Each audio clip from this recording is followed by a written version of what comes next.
പൗർണമി, എന്താ അമ്മായി? നീ എന്തിനാ മോളെ ഈ ജോലിയെല്ലാം ഒറ്റയ്ക്ക് ചെയ്യുന്നേ?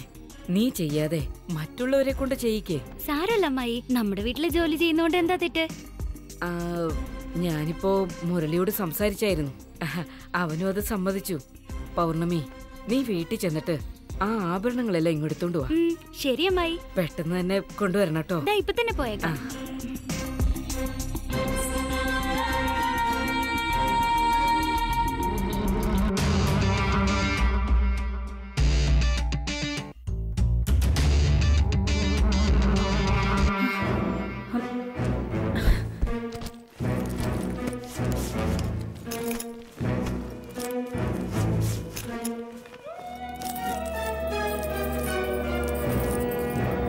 ശ്വേത, നീ പ്ലാൻ ചെയ്ത നിനക്ക് വേണ്ടി പ്രവർത്തിക്കുന്ന ഒരു പാർട്ടി തന്നെ ഉണ്ടല്ലോ. ഞാനൊന്ന് വിചാരിച്ച അത് നടത്തിയിരിക്കും. എന്റെ ബാബു ഒന്ന് വേഗമാകട്ടെ, ഒരുപാട് ജോലി ബാക്കി കിടക്കുക. എടി ഇവിടെ വേണ്ട.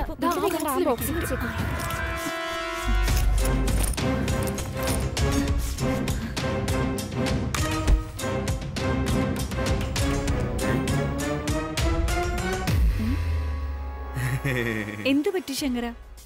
എന്റെ കല്യാണ കാര്യങ്ങളിലൊക്കെ വല്ലാത്ത ആത്മാർത്ഥത കാണുന്നുണ്ടല്ലോ.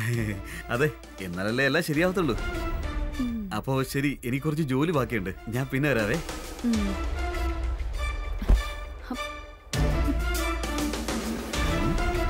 എവിടെയായിരിക്കുന്നു നല്ലപോലെ തപ്പല്ലേ? ശരിക്കും അങ്ങോട്ട് തപ്പ്. ഇപ്പൊ നീ അനുഭവിക്കുന്ന വിഷമം കൊണ്ട് നിന്റെ ഹൃദയം വായിക്കൂടി വെളി വന്ന് താഴെ പിന്നെ പുട്ടുടി. അങ്ങനെ സംഭവിച്ചില്ല. എന്റെ പേര് ശങ്കരൻ എന്നല്ല. നീ കുറച്ച് സമയം കൂടി വെയിറ്റ് ചെയ്തി കാട്ടെരുമേ. നിങ്ങൾ രണ്ടുപേരും മഹേഷ് വന്ന സമയത്ത് തെരച്ചിൽ നിർത്തിയതാന്ന് ഓർമ്മയുണ്ടല്ലോ. പുതുതായിട്ട് വന്ന സാധനങ്ങളും ഒന്നും വിടാതെ എല്ലാം ചെക്ക് ചെയ്തേക്കണം, കേട്ടല്ലോ? എന്തു പറ്റി നിനക്ക്? നീ എന്താ ഒരു വെപ്രാളത്തില്? ഒന്നുമില്ല രണിച്ചിട്ടേ, ഒന്നുമില്ല. ശരിക്കും ഒന്നുമില്ലല്ലോ. എന്നാ ശരി, നിങ്ങളൊന്ന് വേഗം.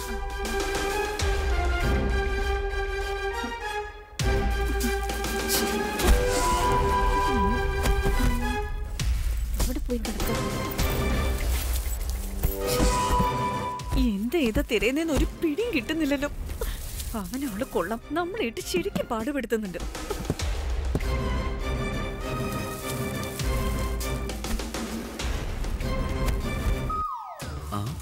നല്ലപോലെ അങ്ങോട്ട് തപ്പടി. സംഗീത, അതിലുണ്ടോ നോക്കിയാൽ ആ ബാസ്കറ്റിൽ. ശരി. എന്തോ ശ്വേതേ, നിങ്ങൾ എന്തോ തേടുവാണെന്ന് തോന്നുന്നല്ലോ. തനിക്കിത് എന്തിന്റെ സുഖേടാ? ഞാൻ എന്ത് ചെയ്യാന്ന് നോക്കി എന്റെ പുറകെ നടക്കുന്നത് എന്തിനു വേണ്ടിയാ? പോയി വേറെ വല്ല പണി നോക്ക്. നീ എന്നോട് പോകാൻ പറയുകയാണോ? നിന്നെ ഈ വീട്ടിൽ നിന്ന് ഓടിക്കുന്നത് തന്നെ അടി ഈ ശങ്കരന്റെ ജോലി.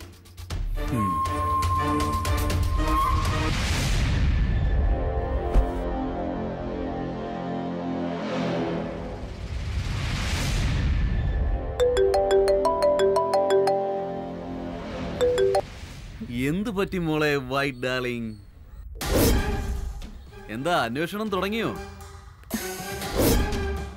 വന്ന സാറെ നീ കണ്ടുപിടിച്ചോ? എടാ ഗോപി, നിന്നെ എങ്ങനെ എന്റെ കൈ കിട്ടിയാലുണ്ടല്ലോ കൊന്ന് കുഴിച്ചു മൂടും.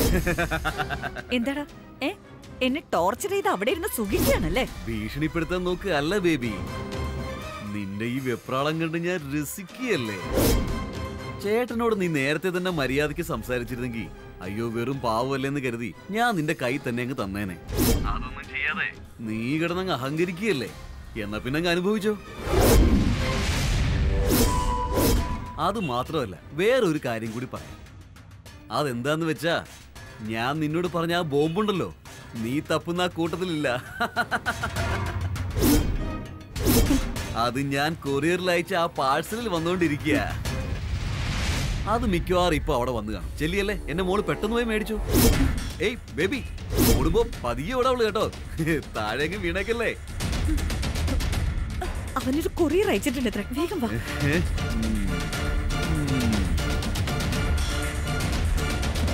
എന്താ കാർത്തി ഇത്? ഇതോ? ഇത് എനിക്ക് വന്നാണല്ലോ. എന്ത് നിനക്ക് വന്നോ? ഇതിന്റെ പ്രൊഡ്യൂസർ എനിക്ക് അഡ്വാൻസ് അയച്ചത്. ലോകത്ത് ഏത് പ്രൊഡ്യൂസറാ അഡ്വാൻസ് ഗിഫ്റ്റ് ആയിട്ട് അയച്ചിരുന്നേ? ഇത് എന്റെ ഫ്രണ്ട് എനിക്ക് അയച്ചതാ. അതിങ്ങോട്ട് തന്നേ നീ. എന്റെ പ്രൊഡ്യൂസർ അയക്കാറില്ല. ഇല്ലില്ല, അത് എന്റെയാ. എടാ തരാൻ കാർത്തി ഇത് എനിക്ക് വന്നതാണ്, തരാൻ പറ്റില്ല. ഇതെന്റെ കൊറിയറാ, ഇങ്ങോട്ട് തന്നെ. അടുത്ത ആളും എത്തി. ദേ നോക്കിയേ, ഇതിന് ശ്വേത എന്നൊന്നും പേരിട്ടിട്ടില്ല. ഇത് എനിക്ക് വന്ന ഇത് കൊറിയർ. എനിക്ക് വന്നതാ, ഇങ്ങോട്ട് തന്നെ. പറഞ്ഞു മനസ്സിലാവില്ല, ഇത് എനിക്ക് വന്ന കൊറിയർ ആണെന്ന്. വിട്ടേ. അത് എനിക്ക് വന്നതാ പറഞ്ഞില്ലേ? എന്നോട് പറയുന്നേക്ക്. ഇങ്ങോട്ട് തന്നെ ഇത്. കാർത്തി ഇങ്ങോട്ട് താ. പ്രൊഡ്യൂസർ വിട്. അയച്ചതാ. വിട്. ശ്വേത, എടാ, എനിക്ക് വന്ന ഇങ്ങോട്ട് താ. ദാ, മനസ്സിലാവില്ല. ഇങ്ങോട്ട് തരാൻ.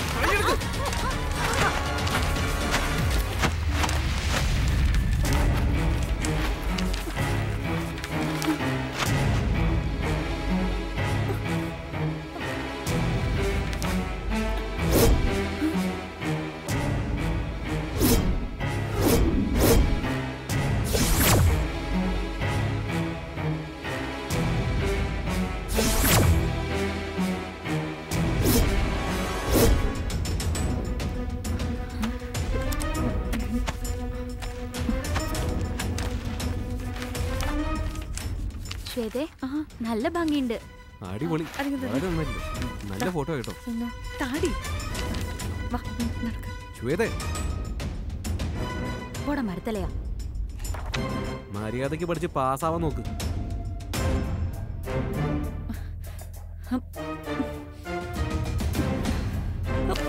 എടി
എന്താ പറ്റിയ ശ്വേതേ? ഇത് ഞാൻ അയച്ചു കൊടുത്താണെന്ന് തോന്നുന്നില്ല. ഇതെങ്ങനെയായിരിക്കും ഇവന്റെ കൈ കിട്ടിയത്? ആരെ ഇവൻ? ശ്ശോ, എന്റെ തല പൊട്ടി പൊളർന്നു പോണ പോലെ തോന്നാം.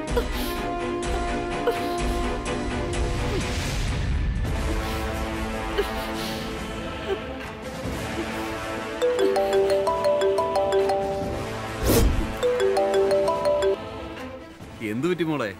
ചൂടായിട്ടൊന്നും ഒരു കാര്യമില്ല. നിന്റെ നിശ്ചയം മുടങ്ങിയാലും ബോംബ് രണ്ടെണ്ണം തന്നെ. നിനക്കിത് ഇഷ്ടപ്പെട്ടോ? എടാ, നിന്നെ ഞാൻ വെറുതെ വിടില്ല. ഒരുപാട് ഇഷ്ടപ്പെട്ടോ? പറയാനൊരു വാക്കുപോലും കിട്ടാതെ വിഷമിക്കുകയാണല്ലോ. ഒരു മിനിറ്റ് താമസിക്കായിരുന്നെങ്കിൽ ഈ പാഴ്സല് മറ്റുള്ളവരുടെ കയ്യിൽ കിട്ടിയിരുന്നെങ്കിൽ എന്താകുമായിരുന്നെന്ന് ആലോചിച്ച് നോക്ക്. റാണിയെ പോലെ വാഴുന്ന ആ വീട്ടിൽ നിന്റെ അഹങ്കാരമൊക്കെ വിട്ട് നിനക്ക് അവിടുന്ന് ഓടിപ്പോകേണ്ടി വന്നേനേടി. നിനക്കൊക്കെ എന്താ വേണ്ടതും? എന്തിനെന്നെ ഇങ്ങനെ കൊല്ലക്കൊല ചെയ്യുന്നേ? ഇങ്ങനെ പെട്ടെന്ന് ചോദിച്ചാൽ ഞാൻ എന്താ പറയുക? നിക്ക്, ഞാനൊന്ന് ആലോചിക്കട്ടെ. ആ, ഒരു കാര്യം ചെയ്യും. നിന്റെ ഈ കല്യാണ നിശ്ചയം നിർത്തിവെക്കും. അതെ ബേബി, നല്ലപോലെ ഒന്ന് ആലോചിച്ച് നോക്ക്. നിന്റെ കണക്കുകൂട്ടൽ മൊത്തം പിഴച്ചിരിക്കുക. അതുകൊണ്ട് നിർത്തിവെച്ചേക്ക്. ഞാൻ എന്റെ ജീവൻ പണയം വെച്ച് ഇങ്ങനൊരു കല്യാണം ഉറപ്പിച്ചെടുത്തത്, എന്നിട്ട് അത് നിർത്തണമെന്ന് പറയുന്നു. നീ പറ്റുന്നതൊക്കെ അങ്ങ് ചെയ്.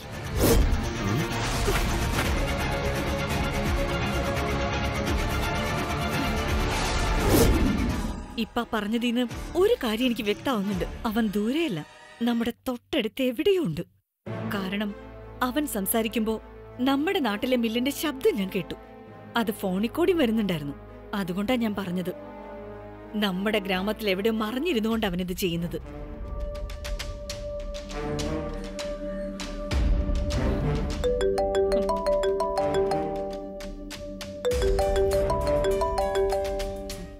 എടി, ദേ നിന്റെ ഫോൺ അടിക്കുന്നു.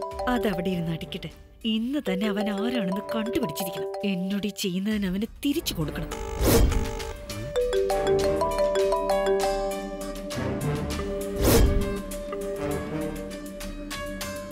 ഒരു കാര്യം കൂടി നമ്മൾ ശ്രദ്ധിക്കണം. ഇവിടെ നടക്കുന്ന എല്ലാ കാര്യങ്ങളും അപ്പൊ അവൻ പറയുന്നുണ്ട്. നിങ്ങൾ ശ്രദ്ധിച്ചോ? പാഴ്സല് കയ്യിൽ വാങ്ങി നമ്മൾ നമ്മുടെ റൂമിലെത്താൻ വെറും 5 മിനിറ്റ് താമസേ ഉണ്ടായിരുന്നുള്ളൂ. ഈ സമയത്തിനുള്ളിൽ പാഴ്സൽ ഇവിടെ കൊണ്ടുവച്ച് പുറത്തേക്ക് പോയി ഈ പരിസരത്ത് എവിടെ ഒളിഞ്ഞിരുന്നു കൊണ്ടാണ് അവൻ എനിക്ക് ഫോൺ ചെയ്തത്. അത് മാത്രമല്ല, ഒരാള് ബ്ലാക്ക്മെയിൽ ചെയ്യണമെങ്കിൽ പണമോ കാശോ ചോദിച്ചുകൊണ്ടായിരിക്കണം.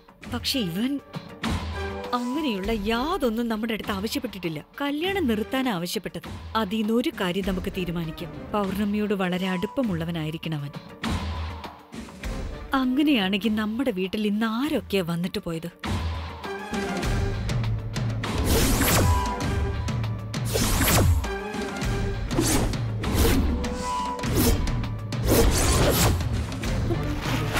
ആരാന്ന് ആലോചിച്ചിട്ട് ഒരു പിടിയും കിട്ടുന്നില്ലല്ലോ.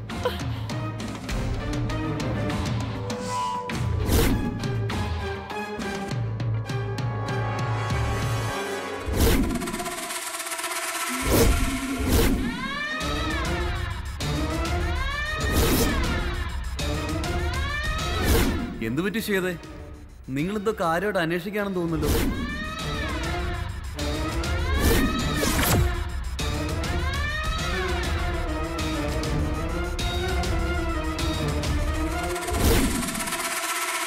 എന്റെ പെങ്ങള് സിംഗിൾ ഓമൺ ആർമിയാണ് അളിയാ. പിടികിട്ടി. ആരാന്ന് എനിക്ക് ഇപ്പൊ പിടികിട്ടി. കമോൺ കമോൺ കമോൺ, വിളിക്കട ഗോപി. ധൈര്യം ഉണ്ടെങ്കിൽ നീ ഇപ്പൊ വിളിക്കടാ. ഗോപി എന്ന് പേരുള്ള ശങ്കര. ശങ്കരനോ? അതെടി, അവൻ തന്നെ ആ ബ്ലാക്ക് ഷീപ്പ്. ആ പൗർണമിയെ രക്ഷിക്കാൻ വേണ്ടി ആ ബ്ലാക്ക് ഷീപ്പ് എന്നെ എങ്ങനെയെല്ലാം ടോർച്ചർ ചെയ്തെന്നറിയാവോ? എന്നെ ടോർച്ചർ ചെയ്തതിന്റെ 10 മടങ്ങ് ഞാൻ അവനെ ഇഞ്ചിഞ്ചായി കൊല്ലും.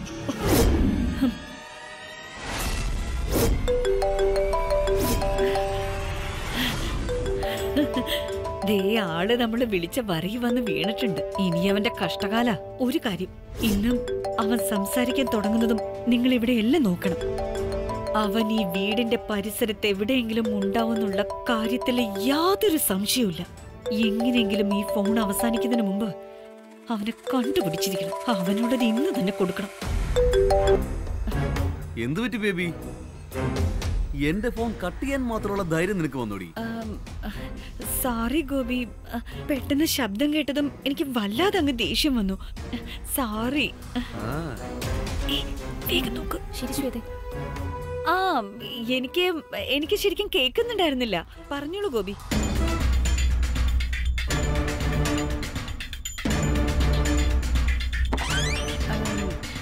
അതൊക്കെ എനിക്ക് മനസ്സിലാവുന്നുണ്ട്. ഞാൻ ചെയ്തോളാം.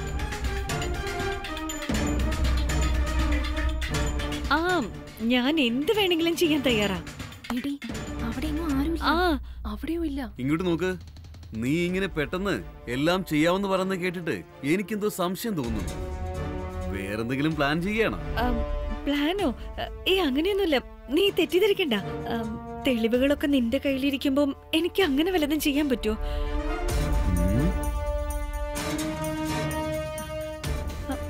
നമുക്ക് മൂടി ചെന്നെല്ലാം ചെയ്യാം. ആ, പറഞ്ഞോളൂ ഗോപി.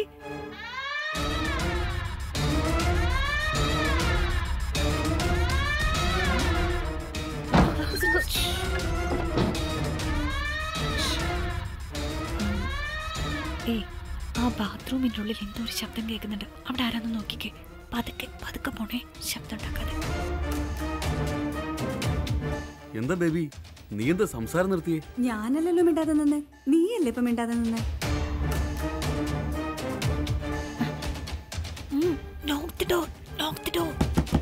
അയ്യോ, പണിയാൻ തോന്നില്ല. എന്താ ചെയ്യാ?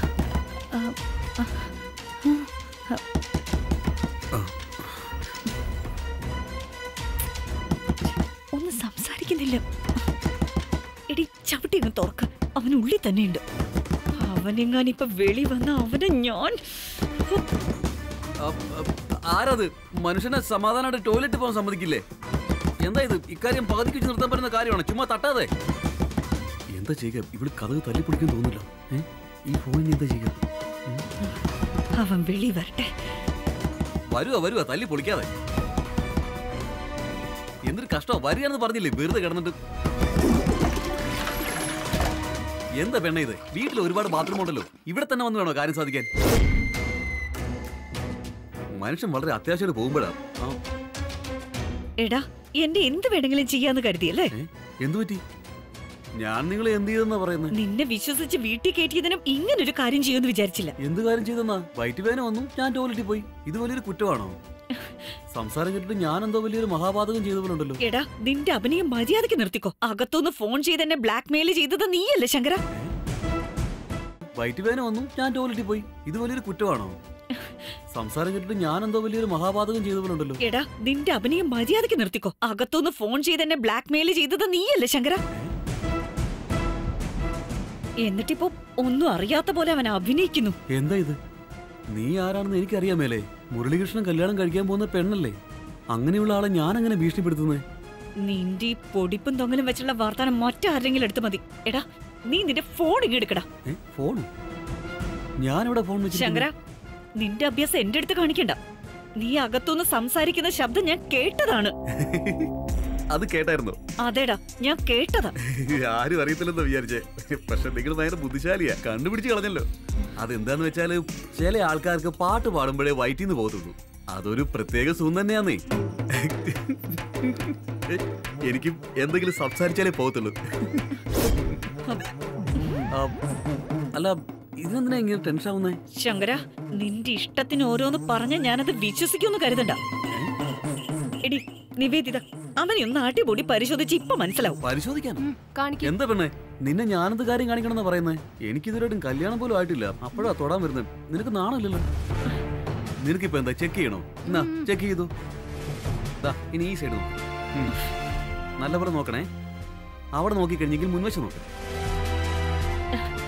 ഏയ് നിവേദിത, വേണ്ട, നിർത്ത്. ഇവനെ വേണ്ട, നീ ബാത്റൂമിനകത്തൊന്ന് ചെക്ക് ചെയ്ത് നോക്ക്. ചെന്ന് നോക്കുമ്പോളെ വരുമ്പോ കുറച്ച് വെള്ളം കൂടി ഒഴിച്ചേക്കണേ. എയർപോർട്ടിൽ പോലും ആരും ഇത്രയും ചെക്ക് ചെയ്തില്ല. വെള്ളം ഒഴിച്ചാ? അകത്തൊന്നും ഇല്ല ശ്വേതേ. ടോയ്ലറ്റ് സിങ്കിലും കൂടി നോക്കി, അതിനകത്തും ഒന്നുമില്ല. എന്ത് പറ്റി? എന്തെങ്കിലും കാണാതെ പോയോ? ബാത്റൂമിൽ പോയിട്ട് വന്നതിന് ഫോറിൽ നിന്ന് വന്ന പോലെ ചെക്ക് ചെയ്യാൻ മാത്രം എന്തെങ്കിലും കാണാതെ പോയിട്ടുണ്ടോ?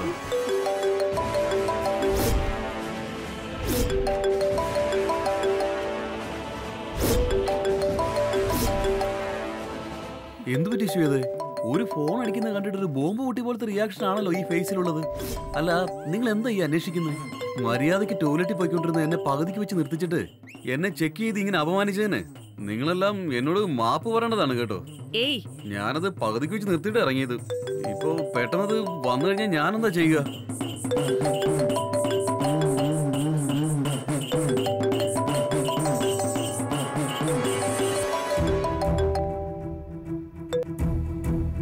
Hello baby. Hello baby. നീ എന്താ എന്റെ കോള് കട്ട് ചെയ്ത് കളഞ്ഞേ? എന്റെ നമ്പർ ട്രേസ് ചെയ്യാൻ നോക്കുകയാണോ? അല്ല, ഞാൻ ട്രേസ് ചെയ്യാൻ നോക്കിയതൊന്നുമല്ല. അതാണ് നിനക്ക് നല്ലത്. ഈ ട്രേസ് ചെയ്യുന്നത്, ചാരപ്പണി ചെയ്യുന്നത്, ഇതൊന്നും എനിക്ക് ഒട്ടും ഇഷ്ടമല്ലാത്ത കാര്യങ്ങളാ. ഒന്ന് ചുമ്മാ. ഓക്കേ, പറ, ഞാൻ എന്ത് ചെയ്യണ്ടെന്ന് പറ. അത് പോരാ, അതൊട്ടും പോരാ. നീ കാണിക്കുന്ന ഈ പേടി തിടുക്കൊന്നും പോരാ. ശരി, എങ്കിൽ ഞാനൊരു കാര്യം പറയട്ടെ. ഒരു 10 ലക്ഷം രൂപ നീ എനിക്ക് തരണം. അത് ഉടനെ തന്നെ കിട്ടണം. എന്താന്ന്? എപ്പ കിട്ടും, എങ്ങനെ തരും? നേരത്തെ കല്യാണം നിർത്താനല്ലേ പറഞ്ഞേ? അത് ഞാൻ അപ്പോ പറഞ്ഞതല്ലേ. ഇപ്പൊ എന്റെ മൂഡ് വേറെയാണല്ലോ. എന്താ, എനിക്ക് എന്റെ മൂഡ് മാറാമേലേ? നിന്റെ കല്യാണ നിശ്ചയം മുടക്കിയാൽ ഒരുത്തിന് എനിക്ക് 5 ലക്ഷം രൂപ തരാന്ന് പറഞ്ഞു. അതുകൊണ്ടാണ് ഞാൻ നിന്നെ വിളിച്ചത്. ആരാ നിന്നോട് അങ്ങനെ പറഞ്ഞേ? എന്റെ സർവീസ് എപ്പോഴും ക്ലിയർ ആയിരിക്കും. കസ്റ്റമറിന് ഒരിക്കലും ഒറ്റിക്കൊടുക്കുകയില്ല. അയാൾ തരുന്ന 5 ലക്ഷത്തിന് പകരം നീ ഒരു 10 ലക്ഷം രൂപ തരികയാണെങ്കിൽ എല്ലാ തെളിവുകളും നിന്റെ കൈ തന്നെ തന്നേക്കാം. പിന്നെ ഒരിക്കലും ഞാൻ ഈ വഴിക്കേ വരില്ല. വെച്ചാപ്പ അവനെന്നെ തിരിച്ചു വെച്ചേക്കാം. സമ്മതമാണെങ്കിൽ പറ, 5 ആണോ 10 ആണോ? 5 ഓ 10 ഓ? തരം. ഞാൻ തരും. പക്ഷെ ഇപ്പൊ എന്റെ അടുത്ത് അത്ര പണമില്ലല്ലോ. ഞാനിത് വിശ്വസിക്കണോ? ഗോപി, ഞാൻ സത്യമായിട്ടോ പറയുന്നു, ഇപ്പൊ എന്റെ അടുത്ത് ക്യാഷ് ഇല്ല. നീ നല്ല നടിയാണെന്ന് സമ്മതിച്ചിട്ട് അപ്പൊ എന്തെങ്കിലും സാധനമായിട്ടോ സ്വർണ്ണമായിട്ടോ തന്നാ മതി. ഇല്ല, എന്റെ ഇപ്പൊ തരാൻ പണോ ആഭരണോ ഒന്നുമില്ല.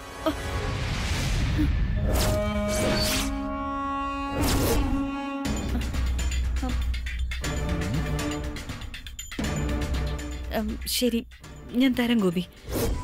ഞാൻ എവിടെ കൊണ്ടെന്ന് തരണ്ടേന്ന് പറഞ്ഞാ മതി. ആദ്യം നീ അത് റെഡിയാക്കി വെക്ക്. എപ്പോ കൊണ്ടുവരണമെന്ന് ഞാൻ പിന്നീട് വിളിച്ചു പറയാം. കാശ് എനിക്കും തെളിവുകളൊക്കെ നിനക്കും.